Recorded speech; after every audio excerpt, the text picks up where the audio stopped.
to another edition of Social Media News Live. This is going to be a fun one. We had a little bit of scheduling conflict, and we thought, you know what? Let's use this as an opportunity. So we have some questions we're going to be going over with you guys today that we want you to answer. We want you to ask us questions, but it's going to kind of be this freewheeling stuff. Connor's totally used to this because he does that as a travel agent. So, how's everything in Florida, my friend? Everything is great. It's very hot here, but tis the season, I guess. Yes. Before we get started, what I would like to know from you is any animals near your man shed that would concern you during this recording? No. So we were doing our mastermind last night. We have a paid mastermind, and all of a sudden these cops showed up right before we went live, and I've had geese this year, and this year we had cows out in our yard, big bulls, 2 bulls, which you don't want to mess with. You don't want to take the bulls by the horn, and so it was just a fiasco last night. So no animals so far. Who knows what'll show up in the animal kingdom here at East Texas. Yeah. Oh man, I didn't realize they were bulls, but that is just the funniest Texas vibe. Cop showing up to get rid of the cows. Well, they were making, because we're on a dead end road, right? And so there's a main kind of road, and they were like up there, like gonna get hit and like turn into steak. And we've had them out in our pasture before, but we have 3.5 acres, and behind us we have a fence, and there's like cows on that other side. There's some farmers who have cows, and they've gotten out once before, but this was like way in our front yard, and there was a cop there on the street. Like, anyway, it's Abby's going, maybe I can get a pony. No, we actually had horses when she was a baby. My wife is a big horse person, and we had horses, and I don't miss them. God does not want us to be farmers. No, Abby. All right. So Gary goes, good morning, gentlemen. Happy Friday. This is going to be a fun one, Gary. Thank you for stopping by. And did I get any footage? No, I didn't. It was cows, so I didn't really it wasn't Instagrammable, I didn't think. So I guess in your yard it would be. But I found them out when I've been walking before. I was like, oh, there's a big cow right there. Okay. So, yeah, you do not. Rich says, good morning, gents. I need a video of Jeff herding cows. No. I would love that. No, you don't. So anyway, so we're gonna go on the podcasting machine. This is straight talk. There's gonna be questions and answers. You guys get your questions ready, and I'm gonna hit go on the podcast machine, and we will get started. Well, folks, welcome to Social Media News Live. I'm Jeff C, and you're not. And I'm Connor Brown, and this is the show that keeps you up to date in the world of social media and more. Well, today's episode is all about you and your questions. We're going to be taking questions about social media, content creation, travel agents, all the sorts of stuff, Connor. I mean, this is wide open. This is going to be a fun show. We've got some great questions lined up that I put together that I want you guys, wherever you're listening from, to answer in the comments, because I just don't want to be talking. I want to talk to you guys in the comments as well. So if we have a question that you want to chime in on, just do that right down below. Before we get started, I want to do a big shout out to our sponsors, our friends over at Ecamm. You can find out more about them at ecamm.com/Jeff. Use code Jeff15. You'll save 15% on your first purchase. And with that, there's also something very, very cool coming up on Ecamm. It is actually their professional presence workshop with Kat Mulvihill, which we've had on before. And this is totally free. I don't know why you're full screen there, Connor, but yeah, pay attention. It's going to be on Tuesday, Wednesday, and Thursday. You can have bonus practice Zoom episodes on Friday. You can find out more about that at ecamm.com/pro presence. And that's going to be a lot of fun. So make sure you guys go check that out. ecamm.com/pro presence. Kat is one of the best presenters I have ever seen. She did something on Leap a couple weeks ago, and that's how I came up with my toolkit. So if you guys want to check out, she talked about Notion, and so I did a toolkit. You can find out more about that at jeffc.com/toolbox, and you can get access to all the tools and cool stuff that I have. But Kat is the one who kind of got that going. The other thing I want to mention is camp is coming up. ecamm.com/camp. There's 2 conferences that I always will go to as long as I can. First one is Lou Mangello's Momentum, which Connor is going to be there as well, and I'll be back again this year. But camp, Creators Camp was the first time was last year. It was amazing. They limited it to 100 people. Ecam.com/camp. Connor's going to be there as well. I'm going to be there. My wife, my daughter, my wife will be there, but my daughter will be there too. It's so much fun. It is so much fun. You've got to go. Ecam.com/camp.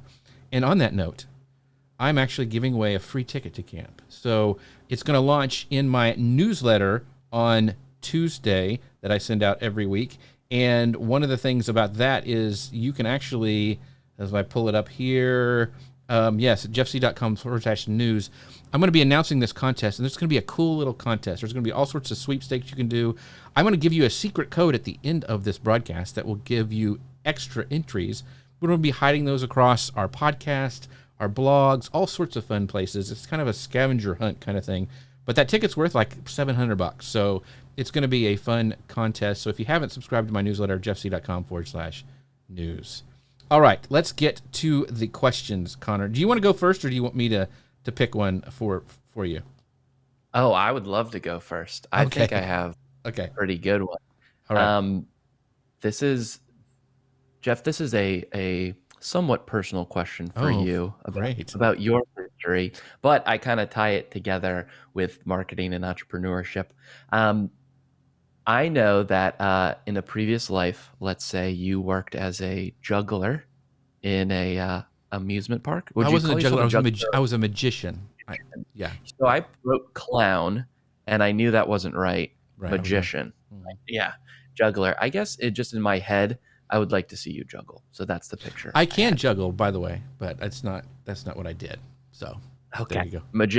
Magician in kind of like an amusement park area in Denver, right, in Colorado. Yeah. What I'm always interested with is, how do you think that helped you either dive into the world of entrepreneurship or working for yourself or in kind of the business world? And the reason I ask that is because me, as a former cast member working in the parks in Walt Disney World, you think, oh, you're just putting people on a roller coaster, possibly teach you about the corporate world or something like that. And for me, it was a huge way to me to hone my effective communication skills, being as clear as possible, and also the importance of storytelling for folks. So do you think you learned anything from that? Yeah, well, I think so. I mean, and Chris Stone goes, juggler, magician, tomato. No, there's a big difference, my friend. Yes, there's a big difference. Those are fighting words. So I think probably being able to, like you said, tell a story. I did actually, to pay for college. My roommate and I, we traveled around doing magic for like churches and groups like that. We had doves. I had a dove. We make doves up here. We had them there's pictures of us in our room when we were working on stuff with our doves sitting on our shoulders, because that's how you got them used to one another. And we had a dove, and I had a rabbit. His name was Larry Bird because he was white and he couldn't jump very well. And so that is offensive. Yeah, but that was why his name was Larry Bird. Had a rabbit, and he was actually, rabbits can be litter box trained, and so he would hop around my apartment too. So it was a jungle there. But I think for me, it was one of performing, knowing that I wanted to work for myself, because I mean, when I did get the amusement park job, I didn't go back for college. I skipped a semester because it was so much fun. We were doing 6 shows a day. I opened for this act, and then I opened for the Wild West Stunt Show. And then one of the guys left, and I became a part of the Wild West Stunt Show. We did 6 shows a day. It was a lot of fun. I think it taught me how to tell a story, how to captivate an audience, and know that I didn't want to work for anybody else, kind of thing, because it was a blast. It was so much fun. So other than getting married and some other cool stuff I've done, that was probably the coolest thing that I did, getting to it. So that would be good. So let's bring up some of the comments. I'd be interested to know what you guys' craziest job you did on your career path. That would be fun to hear in the comments. Akira says, I feel like you followed the same path as Mr. Steve Martin, magician, juggler, comedy, communications. It's funny, Kira, that you say that, and you can't see it here, but Steve Martin, I loved his new documentary. If you haven't watched it on Apple, it's amazing. But it did influence me. Like, I started playing the 5-string banjo because of him when I was in junior high, and I still have a 5-string banjo. But because he, if you don't know, is an amazing banjo player. But he used to incorporate in his act But yeah, he was a big influence. You know, one of his first jobs was Steve Martin's first jobs was a magician Yeah. on Main Street in Disneyland, and then he worked in kind of a similar show at Yeah. Knott's Berry Farm just down the street in Buena Park, California. Yeah, it's pretty. His book Born Standing Up is really really good as Very well. So Yeah. if you haven't read that one, that's good. But his documentary, this is a side note, but I love his relationship with Martin Short and the stuff they're so doing together. great. It is so fun to watch. So, and Abby says, I think it helps you learn that humor helps you connect with people, Dad. And she also got me a magic rabbit as a kid. Oh, that's right, I did. That's true. That was, it was really when they would do creative stuff, and like I was always I was very, very proud when they did that kind of things. So Connor Brown, what were you saying? Rabbits and doves in your college dorm room? I had no idea you were the big man on campus. Well, yeah. When you play the banjo when you're in junior high, you have to beat the girls off with a stick. It's just they just attack you. It's so heck with those long-haired rock and roll guys. It's the banjo players that does it right there. Yeah. Let's see, Connor, for you, and this is for everybody. Like, I want to know, for you, like, who are your mentors? Like, your mentors. So you guys in the comments, I want you to answer this as well. Who do you look up to? Who are your mentors? For me, I've said it before. I really like the way I have certain mentors for certain things. Like community, it's Lou Mangello. Like how he does this stuff. I look at that, how he does it. That's why I dove into Momentum. It just depends. My dad's a big mentor in my life. But I'd love to know you guys who's your mentor. And Connor, how about you? Yeah, I'd say first and foremost, my dad as well. I think when I have a question about life, about business, about any of that, I go to him. He's a lawyer, but he's a partner in his own law firm, so he has that kind of business acumen, and he's been through a lot in his life, so he has a lot of great life lessons, and he helps me put things in perspective. So I've always looked up to him for those sorts of things, and acting as a sounding board on all my crazy ideas and that. I'd probably be remiss if I didn't say Walt Disney, of course, huge part of my life for many reasons. I think a lot of what Walt Disney did was just going for it. And I think that there's a lot to learn in that. He failed a lot, which I think the average person doesn't really know. But he just kept going and trying new things and different iterations. And I think that that's super, super important. Another one that I really look up to in a kind of a balancing your emotions, philosophical, and even a marketing perspective is a guy named Ryan Holiday. Yeah. He's an incredible author. He used to be the marketing director at American Apparel when he was like 24 years old, something crazy like this. He was a research assistant for Robert Greene, who wrote The 48 Laws of Power. He's just a really, really interesting guy. We read one of his books in college in my marketing class. It was one of his marketing books. And then years later, I was applying for a job, and someone said in the interview for the job, "Hey, what's the most recent book you read?" And I froze because I hadn't read any books in years. Right. So I said that book, and I kind of stumbled through it. And the guy was like, "Okay," clearly knowing I haven't read any books. I went home after I bombed that interview, and I picked up that book again, and I read it cover to cover, and then just got ingrained in his stuff. He writes a lot now about Stoic philosophy, in particular Marcus Aurelius. It's just been an incredible thing for me dealing with anxieties, putting my emotions in check, and kind of putting me on a great path for personal and business. So those are probably the three I really look up to. So I wanted to ask you so when we interviewed you specifically on the podcast, you talked about the Disney college program, and you mentioned Walt Disney. And the cool thing about Walt Disney too that I really like is like he was successful later in life, like in his 50s. Like that's when it kind of all hit for him, and I'm like, I feel good now. So I'm like, that's great. But you were in that Disney college program, and one of the questions I want to kind of build on when that interview is like, can you share a story from your Disney college program experience that kind of changed your perspective on marketing or storytelling? Because I mean, I know you got to go behind the scenes and see like the lights on in the Haunted Mansion and some other cool stuff. But like from that experience, what did you take away from like how to tell a story better or as a cast member, those kind of things? I think it's about being as detail oriented as humanly possible. I think at the end of the day, we see the finished product of Hmm. everything, Hmm. but we don't know what goes into that. Whether it's a movie, a TV show, a book, or a theme park attraction, we just kind of take those things for granted. Kind of for me, seeing the backstage of not necessarily um, how everything was put together, but how everything is run in an efficient manner, right? Hmm. People being in the right place at the right time, creating ways that are efficient to get from point A to point B for a cast member in the back. Those little things are really, really important. And how do you relate that to marketing or your life? It's about being as detail oriented as possible. It's not being a perfectionist, right? Sometimes you Hmm. just have to something out into the world, but it's about caring as much as possible. If you think it's, oh, who's going to look at this? No big deal. That's kind of where you're wrong. If you take Yeah. pride in yourself and you focus on the really, really small things, little things add up.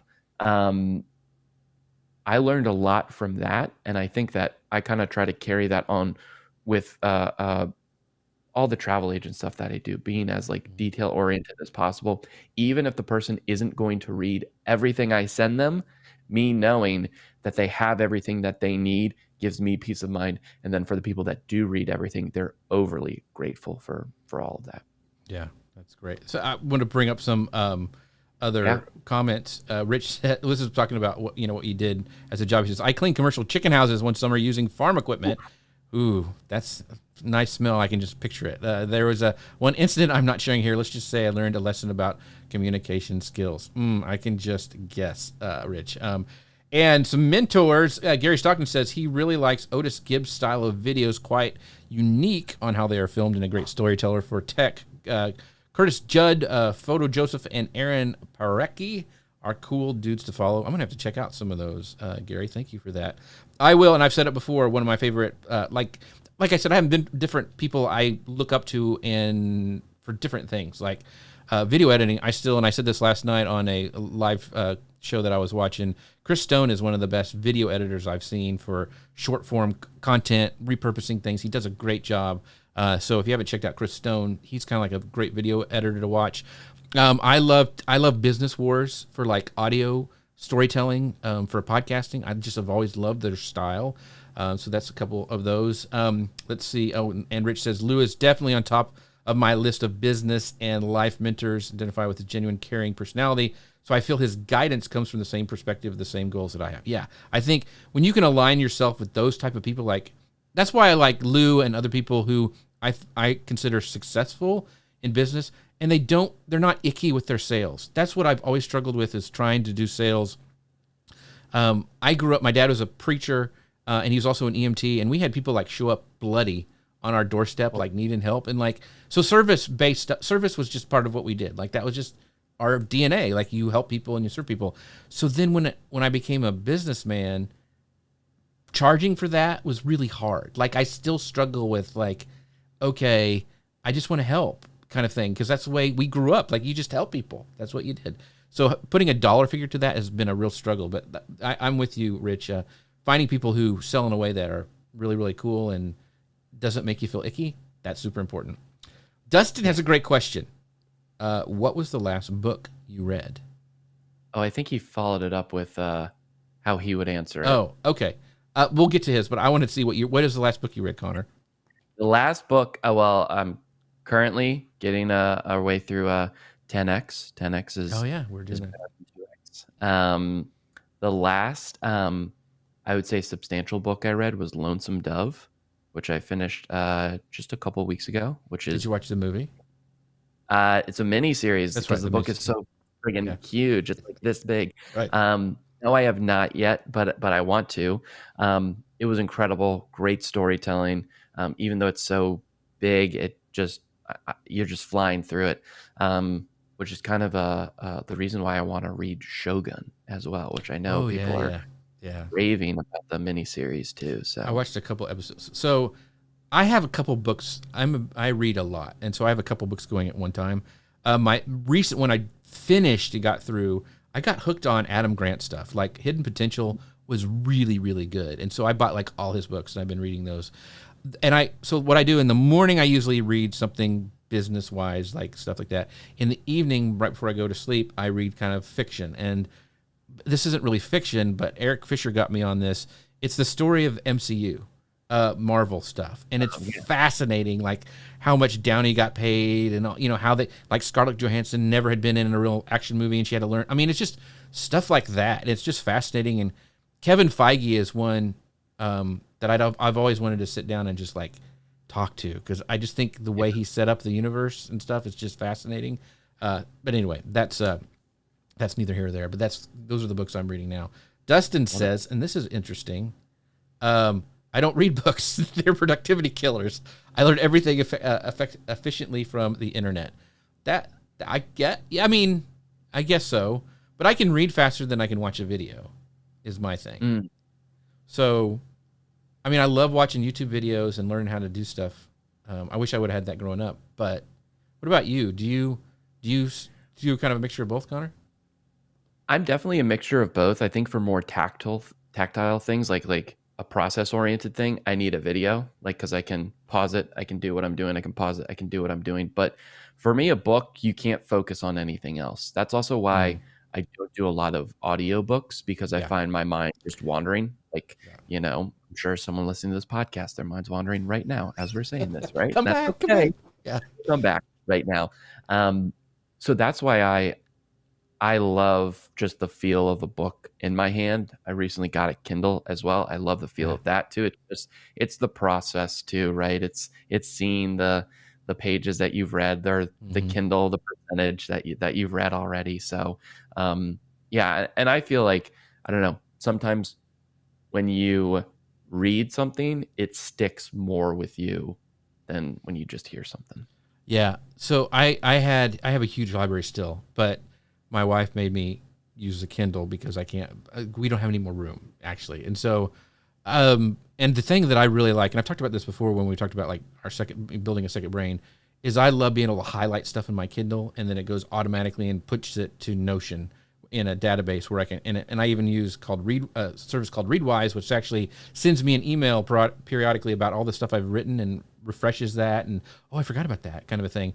Very cool service, especially for the stuff that I do in the morning, the business books. I really like I love having that on my iPad where I can highlight stuff. And so this is a great question from Abby.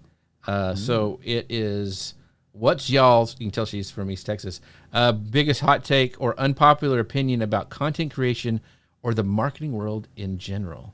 So Connor, what is your hot take or unpopular opinion about content creation?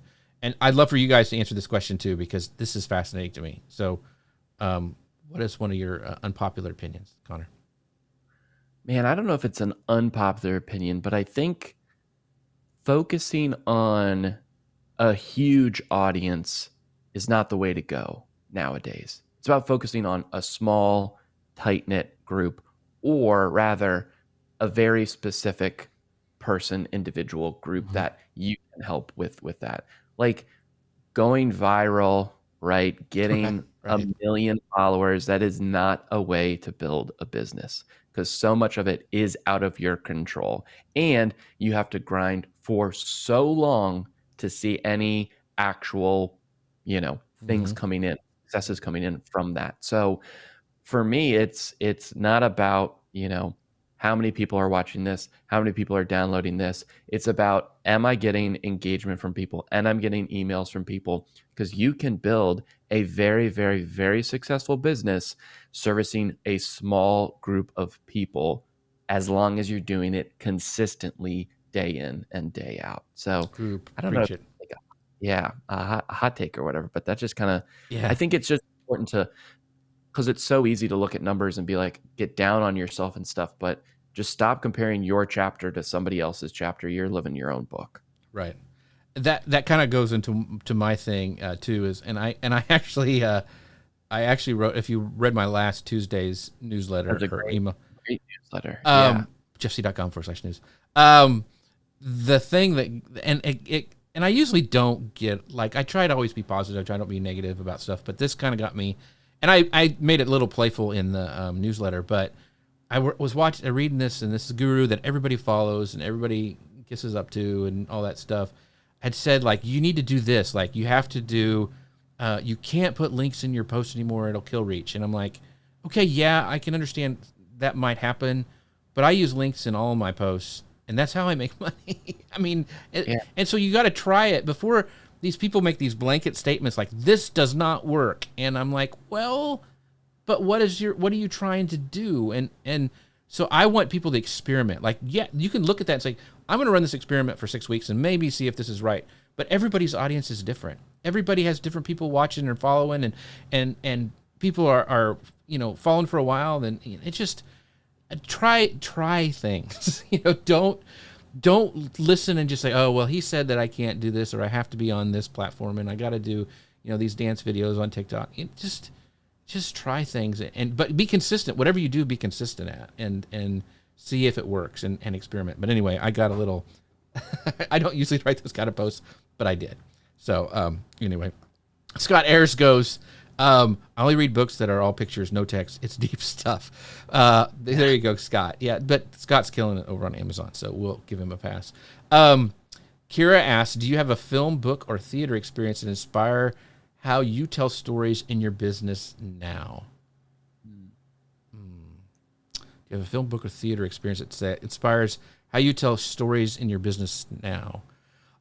This is kind of off topic, but I follow people who tell stories. I'm trying to learn how to be better at short form content, like how to hook people. So I've been studying, like I said, Chris Stone, some other people who do, I think, a good job of hooking people. There's some podcasts I like that do the theater of the mind that I try to think about how we can incorporate stuff like that into a show or questions. I think, I don't know if there's any show or anything that I've done. Maybe, what about you, Connor? Have you thought of? I think for that, something that I've always thought, and you have to kind of put guardrails on this because it can get out of hand, but if you... I guess we'll have to wait because Connor froze. Boy. You said if you want to be a great content creator, and then you left us all hanging. So take it from there. Okay. All right. This is good. So I'm glad I get to repeat it. Okay. If you want to be a great content creator, you have to be a great content consumer. And the reason behind that is you have to go out and seek movies, films, books, shows, podcasts, whatever it is, that's so beyond your niche or your expertise or whatever it is, because that diversity is going to help make you a better storyteller. And it's not like you're going to immediately get a random idea or something like that. No, it's just a consistent thing again. And over time, your brain's going to wire with ideas in your head, and you're going to become more creative with that. So I say put guardrails on it, because you can't just sit in front of Netflix all day and say, I'm a great content consumer. That's going to make me a great content creator. But you have to be seeking out different sorts of mediums just to help you become creative in that regard. Yeah, so like for me, I'm trying to up my email game, like writing, that's a lot of the stuff. So I don't just read marketing stuff. Like I go and read other things, humor articles, things from, that I want to get inspiration from, books, autobiographies, all that stuff. So I think that's a perfect example of and I think also you need to try to create more than you consume. That's really hard to do in today's day and age. But like you said, those guardrails, a lot of people's like, well, I need to go and I got to get all this research done first. And we over-research things, as, we've talked about this in our mastermind. Like we'd rather get everything outlined and then maybe we'll start. We just need to start. And I think a lot of us don't do that. So, so Scott says he doesn't read and retain, but he watches videos even on 2x speed and retains. Like some people can do that. Like I'm like with Connor, I can't really, the only time I do podcasts and audiobooks is if I'm traveling or driving and stuff, which I enjoy doing, but I have to read and focus or I'll lose it. So, Chris goes, music is his creative gasoline. I mean, he worked at Sony, so of course, you should see, I don't know if you saw it in your background, but he had all these guitars, and I have never heard him play though. That's one thing I want to hear him play. So, let's see. A question from Chris says, do you enjoy audio dramas, audiobooks, and suggest some of your favorite podcasts for personal and or business growth? This sounds real. I really was impressed, and this is a recent one. Masters of Scale we do Guy Kawasaki's podcast, and he was on their show, and we released that show as a bonus episode on our feed. The way they did his show was really, really good, and I'm thinking about maybe. So what it was almost like the host led them on a storytelling journey, and then brought Guy in to kind of tell that story. It wasn't a straight interview; it was like sections of his interview, and he kind of explained it, and it was really, really well done. And I'm like, how can I do that? Like maybe once a month with people who are on my show and use that to tell a story, like an audio story.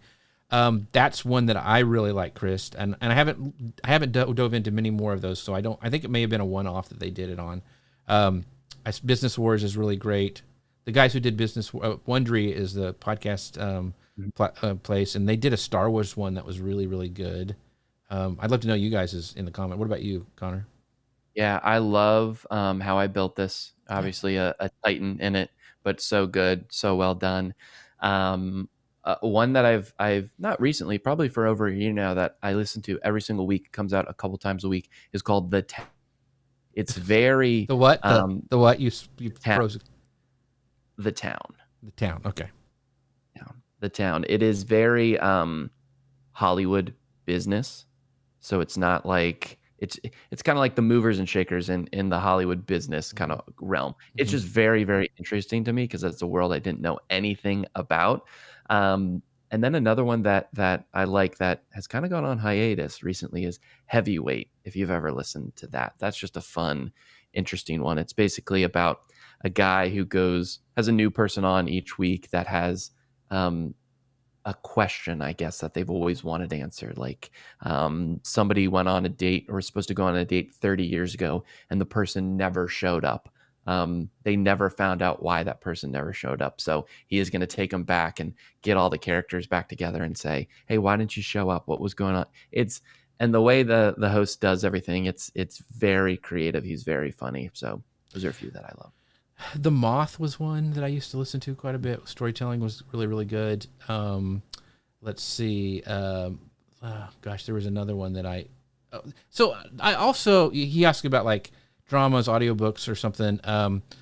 I like to go look at visual styles of things. And one that just really impressed me lately, especially because Abby and I have been working on kind of a rebrand, like what we're going to do for a logo and stuff. And this sounds the weirdest thing, but Fallout on Prime, the visual style that they did for that is so cool. It's like 50s, atomic age, alternate universe, Western. I mean, and they're just their elements and the things that they do in there visually are really, really cool. And the way they put in old like 30s and 40s music to like a really violent scene, and they'll put like, some, Glenn Miller band kind of song on behind it. It's just really interesting, and I really have been impressed with that.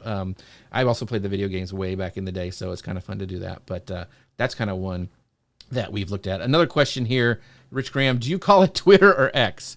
I still call it Twitter. I don't know if I'll ever start calling it X. What about you? Twitter. Yeah. Twitter. Yeah. Gary says, I was surprised to learn how central music was to Steve Jobs' approach to creativity. He was an avid listener and drew great inspiration from it. I agree. And so whenever I'm stuck, I don't know if you do this, Connor, but I have a creativity playlist.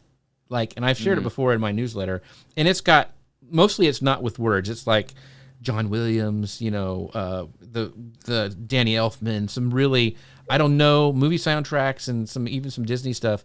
That just gets my creativity flowing. I don't know if I'm writing or focusing to like my own soundtrack in my head or whatever, but I that's what gets me. I agree, Gary. It's very important. Right, yeah, lo-fi, anything lo-fi, okay. I love. But type in Super Mario Brothers or Nintendo lo-fi. Oh yeah, so they kind of take the songs and put it lo-fi. That's great. But I had a question for you, Jeff, because I know you're a big musician, banjo, but another hobby you have is woodworking. Yeah, both of those hobbies, kind of, when did you get started with both of them? But more importantly, how much does it impact your creativity doing that outside of those hobbies? Well, it's interesting. Some of the people I look up to the most who are actually in the comments today, they do a lot of like Gary's a great musician. Chris is, and Dustin, like he is like been an actor, and also he's really really good in design. I've been following him for years. So I think there is something to do with creativity. Being able to do something outside of the screens, I think, is important. And there's even studies, and actually, Adam Grant has a bunch of stuff about creativity in that Hidden Potential book.